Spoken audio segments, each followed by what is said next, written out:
Look, I just dropped a new video about the Unrivaled, revealing the roster, the coaches, and the whole process and whatnot. As soon as I drop that video, word comes out that Caitlyn Clark has officially declined to play in the Unrivaled Basketball League.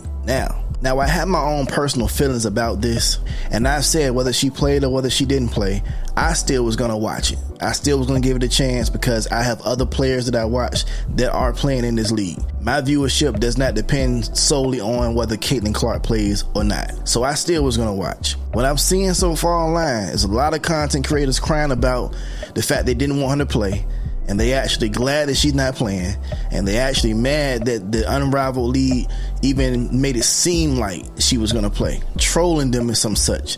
Trust me, the Unrivaled League did what they were supposed to do. If you ever watch wrestling, you know how storylines go. They did what they were supposed to do. They never said she was going to play. She never said she was going to play.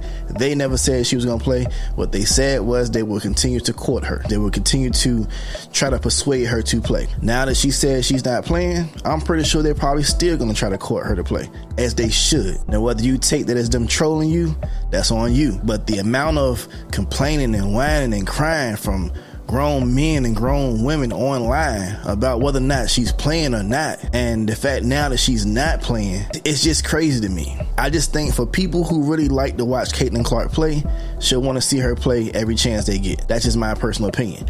A lot of folks are saying, hey, we don't want her to play because we don't want her to get injured before the season comes. Injuries can happen at any time. She's literally playing golf right now, and if you know golf is stressful on the body. So while y'all thinking she's taking it easy, and golf is an easy sport, golf is not that easy as you think it is. If you ever played golf before, if you know anything about golf, she has a chance of probably throwing it back out, anything. She could easily throw a shoulder out, elbow, any of that kind of things. It's injuries in every sport. Now, my personal opinion on it, like I said, I was going to watch either way. Now, I did say in my latest video that I hope that the team that I picked, which had a wild card, chooses her.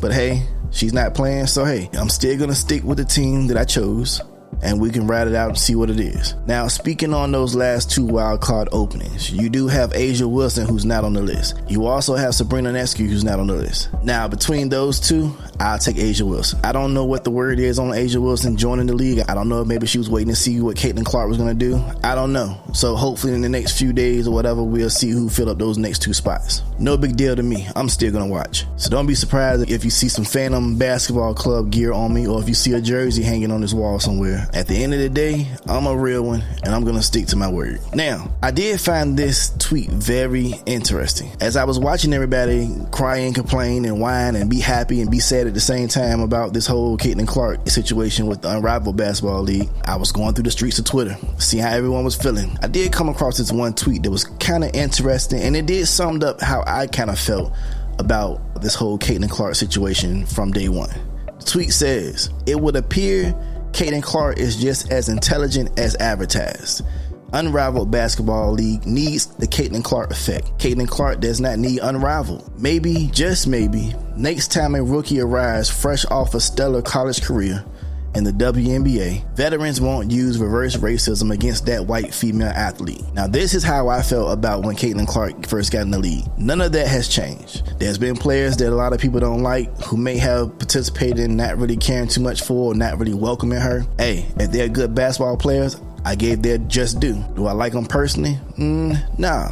There's a lot of players that were on that list that starting to warm up to me now. Okay, cool. I'm not going to be one of those people that hate players who they feel didn't bow down or kiss the ring to Caitlyn Clark, because I don't feel like no one should have done any of that neither. But I do understand those fans who feel away because they treated a player that they like a certain kind of way. Hey, the game is the game. And hopefully this is a lesson to veterans and other players in the league who didn't at one time before embrace the new crowd of fans or the new crowd of rookies that came into the league.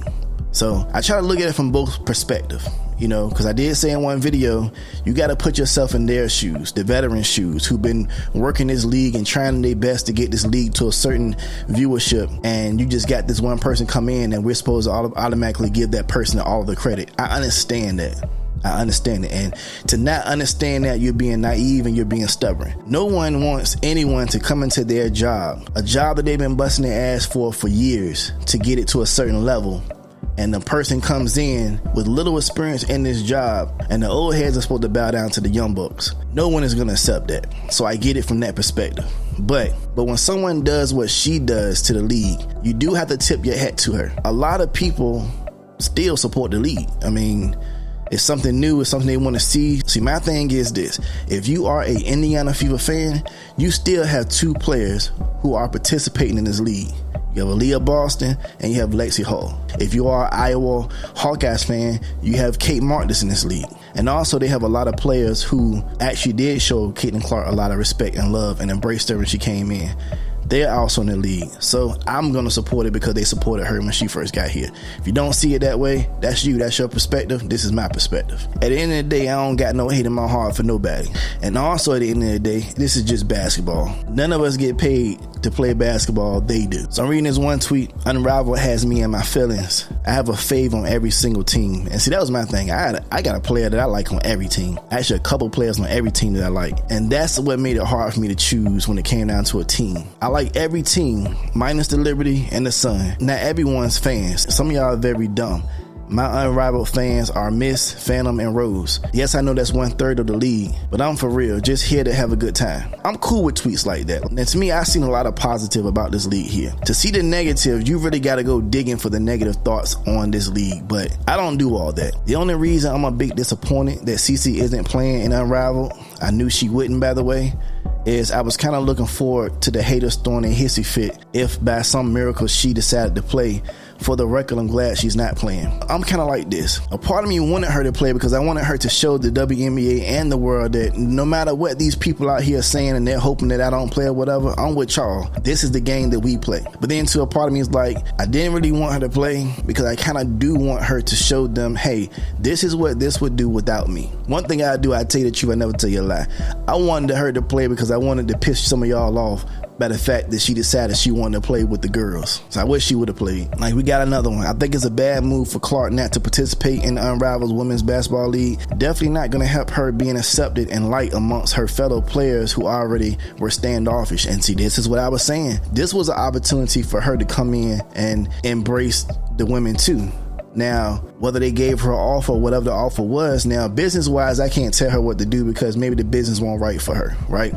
But I'm pretty sure she could have made it work. They probably would have gave her whatever she wanted. So to not include yourself and carry it under being resting and carry it under resting and taking time off, but you're golfing, you're still doing a sport, you're still putting stress on your body, you kind of showing people for real that you don't want to be accepted by them. Like I said in my previous videos. So when a lot of these players take that roughness up a notch next season, no one can be mad because this was the prime opportunity for her to come together with other players and get to know them, you know, and embrace them and build some kind of chemistry with your fellow league players. Now, I'm not wishing anything bad on her, but just being real. It's pros and cons to her not taking this deal. Now, this is a tweet that kind of got me maybe with an ounce of hope. Because like I said, if you watch wrestling, you know how storylines go, right? I talked to a guy who's friends with the sister of the girlfriend of the caddy's brother. And he says CC is going to have her reveal on her Unrivaled team's game day. Honest. Now, of course, I don't want to believe this tweet. Now, to the people who do want to see her play in Unrivaled, I'm going to entertain this much because I do watch wrestling. I'm a wrestling fan. And I do know how sometimes at that last minute, when that person you like in the ring is getting his ass whooped, that music hit, the Stone Cold Steve Austin glass shatter, he come down to the ring.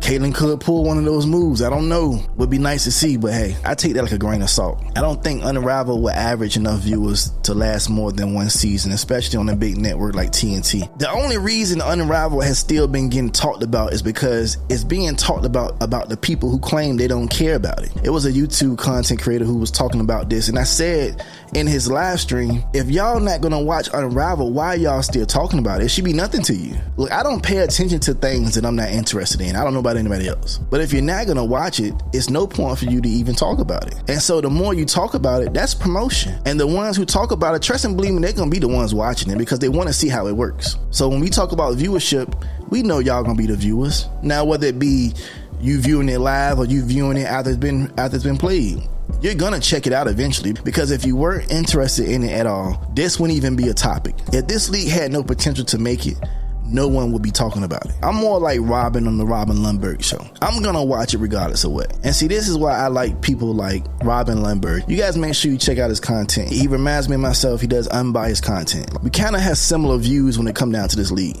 Like he said, and I'm gonna say the same thing, I'm gonna watch it regardless. I'm gonna give it a try. I'm gonna probably get some merch. But like he said, you don't have to watch it if you don't want to watch it. If I watch it and I don't like it, then I probably will stop watching it. But I'm not going to tell you that I'm not going to watch it at all. I'm going to watch it. I was going to watch it whether she played or whether she didn't play. You guys got to get your panties out your ass. It's not that serious. And I'm going to be totally honest with y'all. It might be a good thing that she don't play in this 3v3. I know a lot of people are saying that she said that she doesn't like 3v3. It's not real basketball or whatever the case may be. But 3-on-3 really shows your skill set. And we already know, yeah, she's a great shooter. She's a great passer, but she sucks on defense. So imagine Caitlyn Clark one-on-one with somebody. Do you think she really has the handles to really work a one-on-one? I've seen times where she's been one-on-one with players on the court. She has a great step back game. She has a great hezzy game. But a lot of times when Caitlyn Clark was playing one-on-one with somebody and somebody who actually plays defense, Caitlyn Clark didn't do too well with them. Maybe a 3v3 wouldn't really help her game much anyway, and it probably would expose holes in her game. But that's something that people don't really want to hear about. Now, I know a lot of people are going to kill me in the comments for saying that, but if you really watch Caitlyn Clark play, not just her passing, not just her shooting, watch how she played when someone one-on-one guards her, not on fast breaks. Caitlyn Clark is very good on the fast break, and it seems like her only style is really playing fast pace. With a 3v3, it's more slower pace. It's more strategic. I honestly personally believe it probably would have exposed some of the holes in her game. So to me, that was a smart move not to play, because we never know.